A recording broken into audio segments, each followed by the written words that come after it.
Pernahkah kamu mendengar ada satu ilmu langit yang hanya diwariskan kepada 3 orang di dunia? Bukan karena mereka cerdas, tapi karena hati mereka bersih. Ilmu ini tidak diajarkan di pesantren, tidak ditulis dalam kitab, dan hanya dibuka saat dunia sedang kehilangan arah. Siapkah kamu mendengarkan rahasia yang disembunyikan para wali selama ratusan tahun? Di suatu pelosok negeri, jauh dari hiruk-pikuk dunia, tinggallah seorang wali besar yang disegani karena kedalaman ilmunya, keluasan hatinya, dan kasyafnya yang tajam menembus hijab-hijab duniawi. Beliau dikenal sebagai Syekh Abdul Qadir Al-Hakim, seorang alim yang menguasai berbagai cabang ilmu, dari fiqih, tafsir, hingga ilmu laduni yang jarang dikuasai oleh kebanyakan orang. Meski ribuan santri datang dari berbagai negeri untuk menimba ilmu darinya, sang syekh sangat berhati-hati dalam memberikan ijazah kubra, yaitu izin untuk mengamalkan dan meneruskan suatu ilmu tinggi yang diwariskan dari para aulia terdahulu. Ilmu ini tidak tertulis di buku, tidak diajarkan di madrasah. Ia hanya bisa ditransfer dari hati ke hati, dari seorang mursyid sejati kepada murid yang betul-betul terpilih. Selama hidupnya, Syekh Abdul Qadir hanya mengijazahkan ilmu ini kepada 3 orang. Siapa mereka?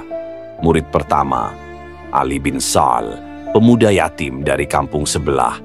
Meski pakaiannya compang-camping, hatinya bersih seperti cermin. Ia dikenal rajin melayani syekh tanpa pamrih, mencuci baju, membersihkan tempat wudhu, bahkan terkadang hanya duduk diam menghadap kiblat sambil menangis dalam doa.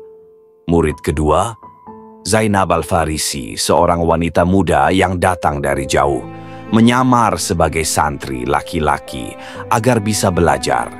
Setelah bertahun-tahun bersembunyi, syekh memanggilnya secara khusus dan berkata, "Kau telah menyembunyikan dirimu dari manusia, tapi Allah telah menyingkap hatimu padaku." Ijazah diberikan bukan karena kecerdasan, tapi karena ikhlasnya pengorbanan. Murid ketiga, tak seorang pun tahu siapa orang ini. Syekh tidak pernah menyebutkan namanya, bahkan pada saat wafat, hanya meninggalkan secarik kertas yang tertulis. Yang ketiga akan menjaga ilmu ini sampai waktu yang telah ditentukan. Apa isi ilmunya? Para santri hanya tahu satu hal. Ilmu ini bukan untuk menunjuk kebesaran, tapi untuk menyelamatkan jiwa. Ia bukan untuk menunjuk kesaktian, tapi untuk membimbing umat yang akan tersesat di zaman fitnah. Konon, salah satu dari 3 murid itu kini menjadi penjaga spiritual di suatu wilayah. Tak dikenal, tak disanjung, tapi doanya menjaga kota dari bencana. Yang 2 lainnya mungkin sudah kembali ke Rabb-nya, membawa rahasia besar yang tak pernah bisa dituliskan. Tahun-tahun berlalu, setelah Syekh Abdul Qadir wafat, banyak orang bertanya-tanya siapa sebenarnya murid ketiga itu. Pesan terakhir sang syekh tidak pernah dijelaskan kepada siapapun, bahkan kepada Ali bin Sol dan Zainab Al-Farisi. Kedua murid itu pun merahasiakan ilmu yang telah mereka terima. Mereka memilih jalan sunyi, tidak mengajar, tidak membuka majelis, hanya menjalani kehidupan seperti manusia biasa. Ali kembali ke kampungnya dan menjadi penjaga masjid kecil yang hampir roboh. Ia tak dikenal sebagai ulama, tak dianggap sebagai ahli ilmu. Tapi setiap malam, orang-orang melihatnya menangis dalam sujud panjang, seolah sedang bercakap-cakap dengan Tuhan. Mereka yang berani meminta doa darinya sering merasakan keajaiban tak terjelaskan.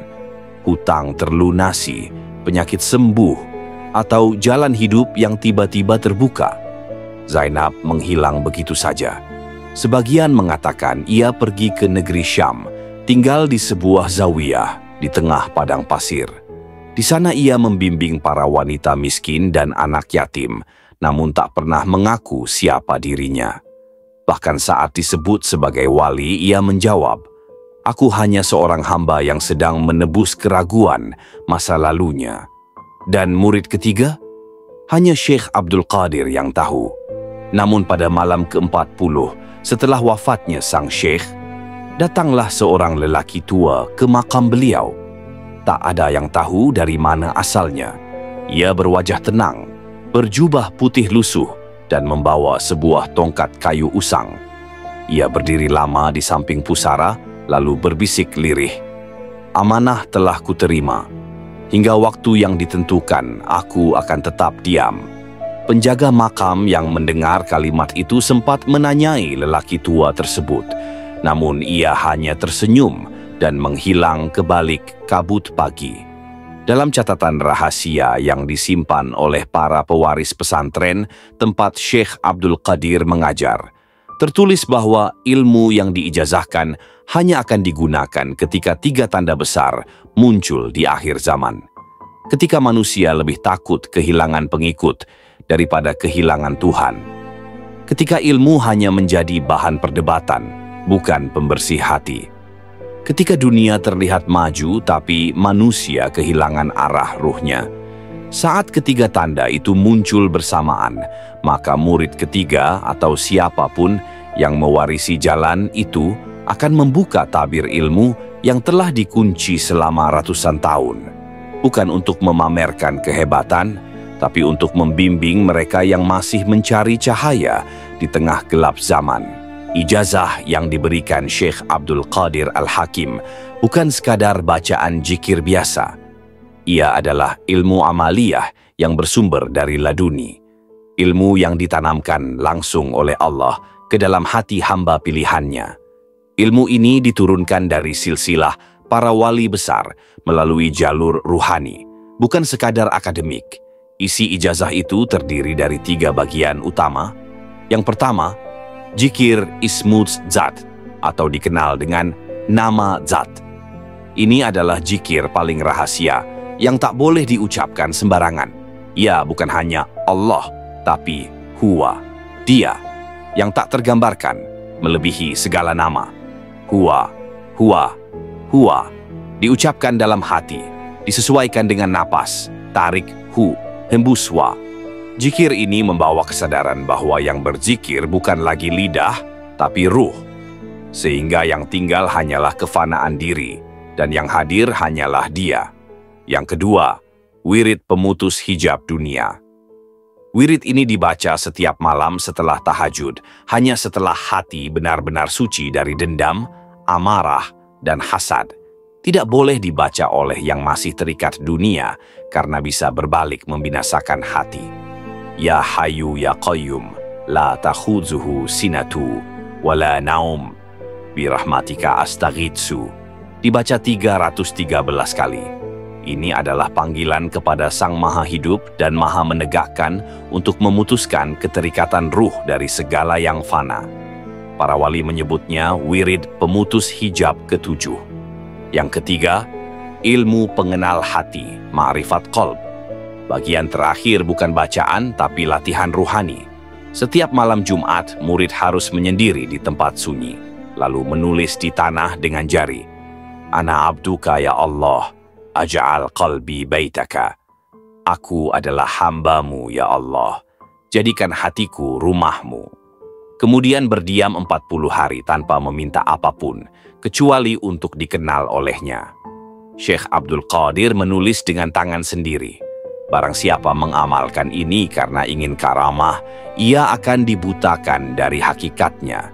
Tapi siapa yang melakukannya demi dia semata, maka akan disingkapkan kepadanya rahasia antara Allah dan hambanya. Ijazah ini tak pernah ditulis di kitab manapun. Ia ditanamkan langsung ke hati para murid melalui ba'iyat batin dan hanya aktif jika hati telah bersih dari niat duniawi. Setelah puluhan tahun berlalu, ditemukan sebuah manuskrip tua dalam rak kayu di ruang tertutup pesantren lama yang pernah diasuh Syekh Abdul Qadir. Kertas itu usang, tapi tinta khatnya masih kokoh. Di atasnya tertulis, Bismillahirrahmanirrahim, Ijazah Al-Khafi li Aulia Al-Sir. Ijazah tersembunyi untuk para pecinta rahasia. Isi ijazah itu terbagi menjadi 3 bagian inti. Yang pertama, Jikir ismuds zat. Huwa, huwa, huwa.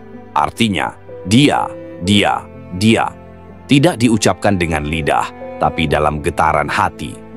Dibaca bersamaan dengan napas. Tarik napas. Hu, hembus. Wa, tujuannya menyadari bahwa yang benar-benar ada hanyalah Dia, Allah, sementara selainnya hanyalah bayang-bayang. Yang kedua, wirid pemutus hijab dunia. Ya Hayyu ya Qayyum, la ta'khudzuhu sinatun wala naum, birahmatika astagha'ath. Wahai Zat yang maha hidup dan maha menegakkan, tidak mengantuk dan tidak tidur menimpanya. Dengan rahmat-Mu, aku memohon pertolongan. Cara pengamalan. Dibaca 313 kali setelah tahajud. Dilarang dilakukan untuk tujuan duniawi, mencari kekuatan, kekayaan, atau pengaruh. Setiap selesai, letakkan tangan di dada dan ucapkan, Allahumma ij'al qalbi laka wahdak, la li ghairik. Ya Allah, jadikan hatiku hanya untukmu, bukan untuk selainmu. Yang ketiga, amalan ma'rifat qalb, pengenalan hati kepada Allah. Setiap malam Jumat, lakukan khalwat, menyendiri. Lalu tulislah di tanah dengan jari telunjuk kanan. Ana abduka ya Allah, ijal qalbiya baitaka. Aku adalah hamba-Mu, ya Allah. Jadikan hatiku rumah-Mu.